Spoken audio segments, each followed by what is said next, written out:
2 Samuel chapter 4. And Saul's son heard that Abner was dead in Hebron. His hands were feeble, and all the Israelites were troubled. And Saul's son had two men that were captains of bands. The name one was Baanah, and the name of the other Rechab, the sons of Rimmon, a Beerothite, of the children of Benjamin. For Beeroth was also reckoned to Benjamin. And the Beerothites fled to Gittim, and were sojourners there unto this day. And Jonathan, Saul's son, had a son that was lame in his feet.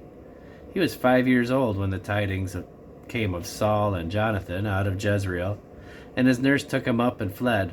And it came to pass, as she made haste to flee, he fell and became lame, and his name was Mephibosheth. And the sons of Rimmon the Beerothite, Rechab and Baanah, went and came about the heat of the day to the house of Ishbosheth, who lay on a bed at noon.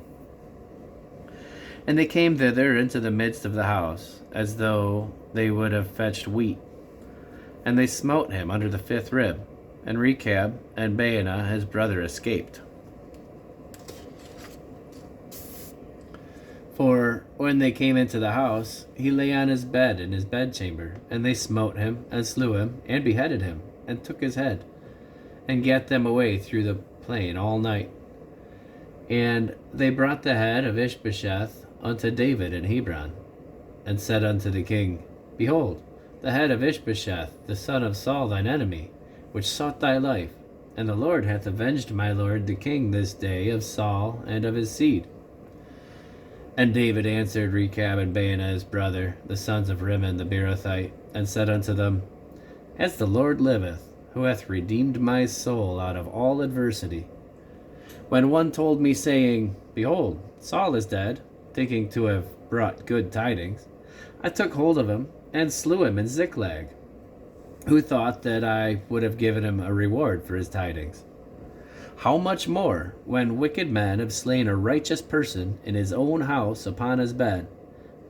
Shall I not therefore now require his blood of your hand, and take you away from the earth?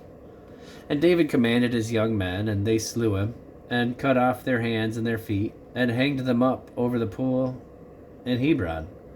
But they took the head of Ishbosheth, and buried it in the sepulchre of Abner in Hebron.